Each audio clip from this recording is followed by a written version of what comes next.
നമസ്കാരം സുഹൃത്തുക്കളെ. നമ്മളുടെ ഇടയിൽ പുലാപ്പറ്റി എന്ന് പറഞ്ഞിട്ടുള്ള സയ്യിദ് മുഹമ്മദ് ഏട്ടനുണ്ട്. അങ്ങ് ഇന്ന് രാവിലെ എഴുതിയിട്ടുള്ള ഒരു കവിതയാണ് അവതരിപ്പിക്കാൻ പോകുന്നത്. ഞാൻ അങ്ങോട്ട് കൊടുക്കുന്നു.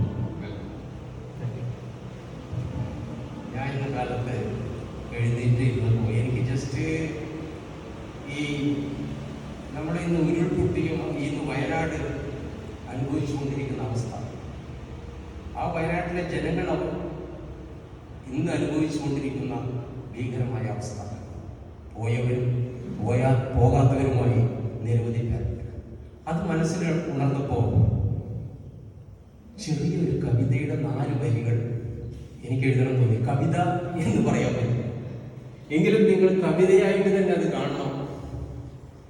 അപാകതകളുണ്ടെങ്കിൽ ക്ഷമിക്കണം എന്ന് പറഞ്ഞുകൊണ്ട് ഞാൻ എൻ്റെ കവിതയുടെ ഗദ്യ കവിത എന്ന് വേണമെങ്കിൽ പറയാം, അവതരിപ്പിക്കാൻ ആഗ്രഹിക്കാം. കാത്തിരുന്ന് ദിനങ്ങൾ കൊഴിഞ്ഞുപോയി, ദിനങ്ങൾ കൊഴിഞ്ഞുപോയി. ഞാൻ ഊട്ടി വളർത്തിയ ചെടി മുട്ടിട്ടു, പിന്നെയാ മുട്ട് പൂവായി. നറുമണം പടർത്തും ചുവന്ന പൂവ്, പിന്നെയാ മുട്ട് പൂവായി. നറുമണം പടർത്തും ചുവന്ന പൂവ്. നാളെ നുള്ളാമെന്നു കരുതി ഞാൻ ഉറങ്ങാതെ കിടന്നു, കൺപോളകൾ കനം തൂങ്ങി എപ്പോഴോ ഞാൻ ഉറങ്ങിപ്പോയി. നേരം പുലർന്നതറിഞ്ഞില്ല ഞാൻ.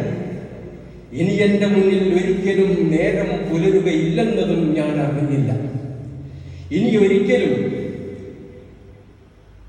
എൻ്റെ മുന്നിൽ നേരം പുലരുകയില്ലെന്നതും ഞാൻ അറിഞ്ഞില്ല. മാന്തുന്ന യന്ത്രത്തിൻ പല്ലുകൾ കല്ലും ചെടിയും മാറ്റിയിട്ടെന്നരികിലെത്തി. മാന്തുന്ന യന്ത്രത്തിൻ പല്ലുകൾ കല്ലും ചെടിയും മാറ്റിയിട്ടെന്നരികിലെത്തി. എങ്കിലും അവരെന്നെ മാത്രം കണ്ടില്ല. ആരും കാണാതെ, ഇനി ഒരിക്കലും ആരെയും കാണാതെ ഭൂമിക്കന്നമായി ഞാൻ മാറി.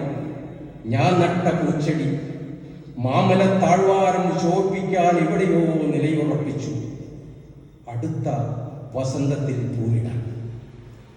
അങ്ങനെ ഒരു വസന്തം നമ്മുടെ വയനാട് ഉണ്ടാവട്ടെ എന്ന് ആത്മാർത്ഥമായി പ്രാർത്ഥിച്ചുകൊണ്ട് ഞാൻ നിങ്ങളുടെ മുന്നിൽ ഈ ചെറിയ കവിത സമർപ്പിക്കുക.